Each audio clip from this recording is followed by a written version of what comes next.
윤석열이가 야당의 전행 때문에 국정이 마비돼서 어쩔 수 없이 했다고 막 얘기를 하지 않습니까? 그렇죠. 거기에 대해서도 완벽하게 깔끔하게 정리를 합니다. 야당의 전행으로 국정 마비가 됐다고 너는 인식하고 있는 것 같은데 그거는 네 생각이고 이 자식아. 그런 게 원래 민주주의고 그런 게 원래 정치야. 그렇지. 대화와 타협으로 풀었어야지 이 새끼야. 그냥 너는 이 새끼야 파면이야. 이렇게 정리가 된 겁니다. 네. 그거 좀 우아하게 표현하면 안 될까? 아니 그 멋있는 수준 높은 결정문을 이렇게 번역하면 제 말 좀 틀린 거 있어요? 아니 틀리진 않았어. 그래서 여기 댓글에 보니까 오늘 왜 이렇게 웃기냐고 막 사람들이 막 그러는데 아니 틀린 거 있냐고요. 아니 그 이제 좀 우아하게 표현해. 똑같은 얘기죠. 그 부분은 네. 어떻게 표현할 수 있냐 하면 네. 국군 통수권을 정치의 수단으로 사용하지 마라. 그 뜻이에요. 진짜 우아해지네. 대통령은 그러네. 국군 통수권자이지만 국가 운영과 관련해서는 상권 분립이 되어 있고 네. 예산이라든가 인사라든가 이런 모든 문제들은 협상과 타협 또는 선거를 통한 경쟁 이 영역에 속하는 건데 네. 너는 그 대목에서 열받는다는 이유로 대통령이 가지고 있는 국군 통수권을 갖다가 거기 쓴 거 아니야. 그러니까 그 군대하고 경찰은 국가만 보유할 수 있는 합법적 폭력이거든요. 그러니까 인간 사회에서는 폭력은 국가만 합법적으로 보유하고 행사할 수 있어야 돼요. 그렇습니다. 폭력을 민간이 막 가지고 있으면 문제가 심각해. 미국의 총기 소유처럼 맞습니다. 또는 소말리아 이제 해적들처럼.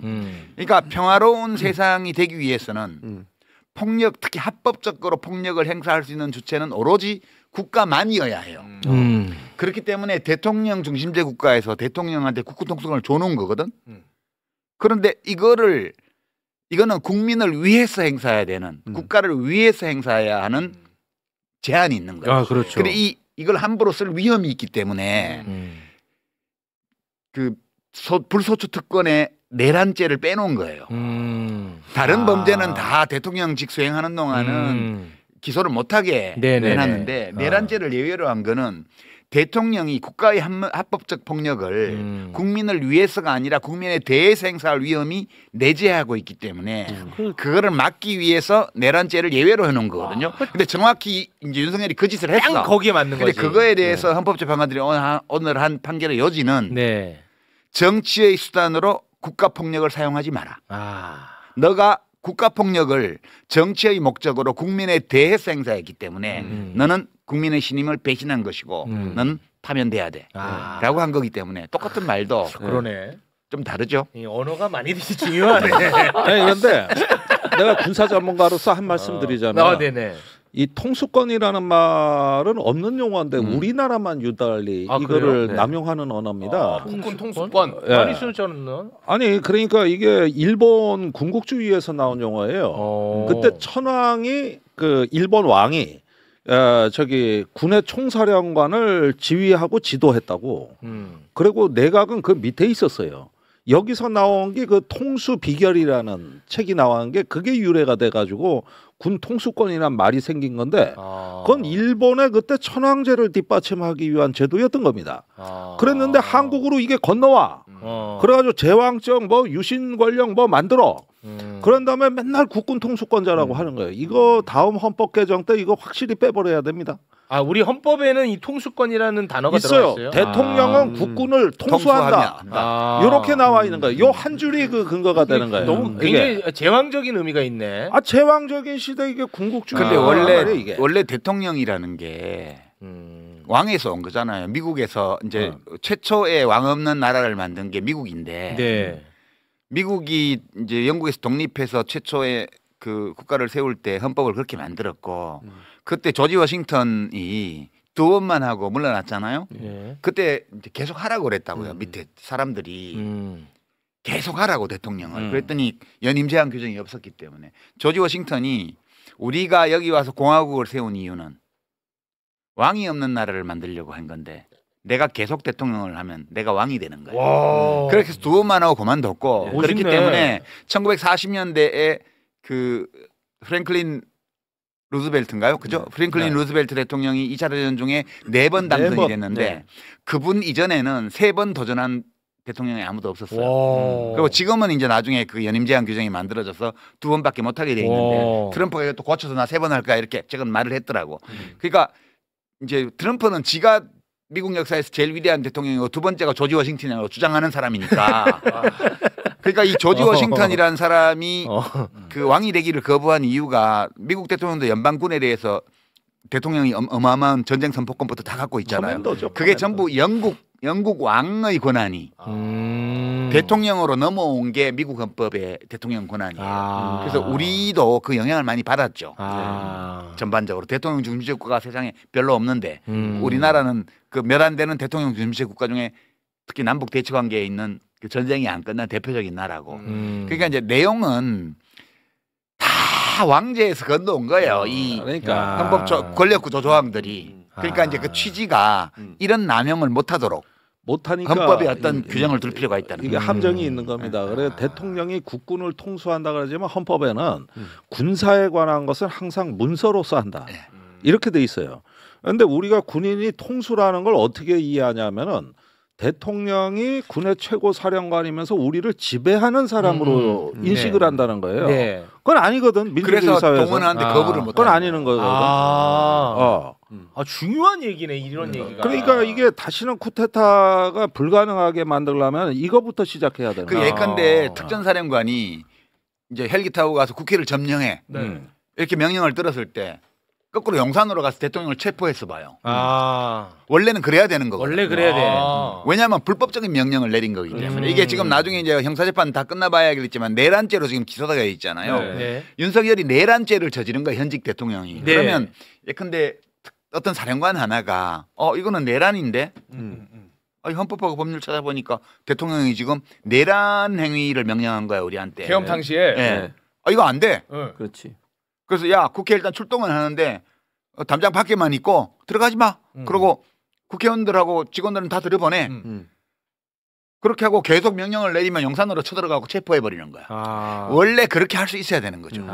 아니 그런데 실제로 그 공포가 있었습니다. 이번에 2차, 3차 그 계엄이 선포가 안 된 배경에는 명령을 이미 거부하는 군인을 실체를 김용현이 확인한 거예요. 그런데 위에서 윤석열은 계속 들어가 안 들어가고 뭐해 그러는데 네. 김용현은 안 거예요. 안 움직이고 이미 명령이 없는데 철수하고 있는 거야. 중간에 끼어버린 거라고. 그런데 공포심은 있었다는 거야. 이게 내가 예비역 장군들한테 듣는 얘기인데 한강을 안 넘어간 저 군대가 어디로 오느냐는 거예요. 이게 김용현의 실제. 김용현이 그런 공포가 있었대요? 있었다는 겁니다. 그래가지고 그래. 계속 대통령한테 얻어 터지면서도 안 움직입니다. 그럼 걔는 양쪽에서 공포가 있겠네. 그렇지. 김용현이는 양쪽에서.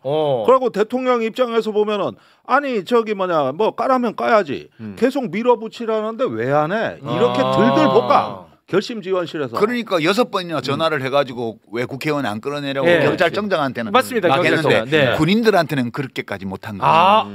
그게요. 약간 무서운 거지. 뭐냐? 이게 밑에서 태업을 한 게 아니라 항명이 시작됐다고 본 거예요. 그러니까 저기 서강대교 이북으로 저 군을 차단하고 일부 병력이 명령 없이 빠져나간 겁니다. 네, 맞습니다. 이건 항명 사태입니다. 항명 사태. 서강대교 안 오고 이렇게 들어가지고 저로 가면 용산이야. 대박이다. 네. 그러니까 이게 이진우 수방사령관도 그렇게 했잖아요. 안 되는데 왜 자꾸 그래요? 맞아. 대통령한테 쳐박은 거야. 했잖아. 그런데 이 사태가 새벽 2시에서 3시경에는 항명 사태로 해석했다는 겁니다. 그렇죠. 그러면서 2차, 3차 계엄을 포기하는 양상으로 전개된 거예요. 그러느라고 해제 담아낼 때까지 3시간 맞는 게 걸리고.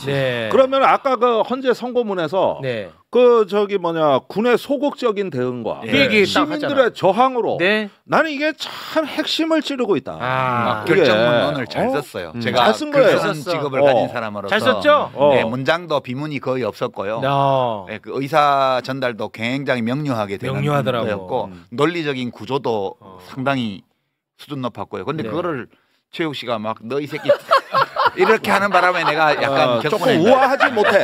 야, 이 새끼야. 굉장히 우아하지 못하는데 아니 그런데 내가 여기서 한마디 더 드릴 수밖에 없는 게 저 구절이 군의 어떤 정신적인 중심을 세우게 해주는 말이에요. 무슨 얘기냐? 굉장히 큰 위로가 설명을 하는데 중요한 얘기네. 헌재가 군의 이렇게 소극적인 저항 뭐 이런 얘기를 해줌으로써 군에서 이렇게 잠재된 의식을 각성해 주는 거예요. 그렇죠. 이렇게 되면 앞으로 저 한 줄의 위력이라는 건 대단한 겁니다. 그래요. 아 그럼 다시 한번 들어야겠네. 근데 그것도 모르고 아니, 내가 그러니까 정영식 재판관이 만약 결정문 이 결정문 원본 말고 오늘 네. 발표문 있잖아요. 이거 쓸 때 정영식 재판관이 주도했다면 저 지금까지의 평가를 좀 바꿔서 이 정영식이 굉장히- 한 거예요. 굉장히 높이 평가. 이 사람 실력 있는 사람. 백미잖아요. 재판관 진짜. 중에 백미. 아니 이렇게 태도가 자꾸 바뀌면 어떡합니까? 아니, 재판관 중에 백미. 아니 근데 근데 이게 이렇게 중요한 거면은 아니, 내가 다시 중요한 해야겠다. 거예요. 이거는 심지어 쿠데타를 앞으로 상상 못하게끔 쐐기를 박는 아니, 그러니까 명문이야. 나는 이 선고문이 군인 직업 군인에게 있어서는 하나의 마그나 카르타가 되고 있다. 그러니까 이 정치적 중립을 위해서 우리 군이 많은 노력을 해왔는데 이번에 깨졌습니다. 그런데 헌재의 선고문을 통해 가지고 다시 그게 중심을 찾고 진화해 나가는 거예요. 아 좋습니다. 그러면 군 내에서 앞으로 내란에 부역했거나 은밀하게 협조한 사람들이 더 불안해지는 거예요. 그렇겠지. 대다수의 군인이 피해자가 되고 야 우리 정풍 운동을 해서 과거의 내란 세력하고 인연을 끊자. 절연하는 자기 혁신 운동을 전개하자. 아 좋다. 이런 밑바탕을 이뤄주기 때문에 이 정신 세계가 진화되고 있는 거라. 그게 바로 이 선고문에서 시작돼요. 이 명문이네. 좋아. 너무 밀당을 오래 했다는 것만 빼면 이거 다시 좋았어요. 한번 앵콜로 봅니다. 맞아. 근데 이 명문을 내가 윤석열 새끼야 너 임마 너 때문에 임마 빨리 끝난 게 아니야 이 새끼야 시민들하고 군인들이 임마 그렇게 한 거 이렇게 내가 너무 그걸 인정해준 거야. 그거는 관식이를 학시로 바꾼 거지. 이거 내가 실수야. 그래서 그 대목 그 명문 굉장히 중요한 대목이었군요. 제가 생각한 것보다 네, 중요한 대목이에요. 한번 다시도 보고 오겠습니다. 국회가 신속하게 비상계엄 해제 요구를 결의할 수 있었던 것은 시민들의 저항과 군경의 소극적인 임무 수행 덕분이었으므로 이는 피청구인의 법 위반에 대한 중대성 판단에 영향을 미치지 않습니다. 덕분이었으므로. 굉장히 중요한 대목이었군요. 그렇죠. 덕분 때문이 아니고 덕분을 덕분. 썼잖아요. 덕분은 때문과 다른 게 때문은 그냥 중립적으로 인과관계를 말하는 거고 덕분은 거기에 약간의 가치가 가치평가가 들어가는 들어가 있는 거예요. 좋은 일에만 쓰는 거잖아요. 그렇습니다. 덕분은. 네. 네. 그래서 평가를 한 거죠 헌법재판소에서. 군경이 소극적으로 임무를 수행한 것은 굉장히 좋은 행위였다라는 것을 잘했다. 인정을 해버린 거야. 그렇죠. 와. 어떻게든 고급스럽게 마무리하려고. 그렇지. 아까보다 많이 좋아졌네. 네.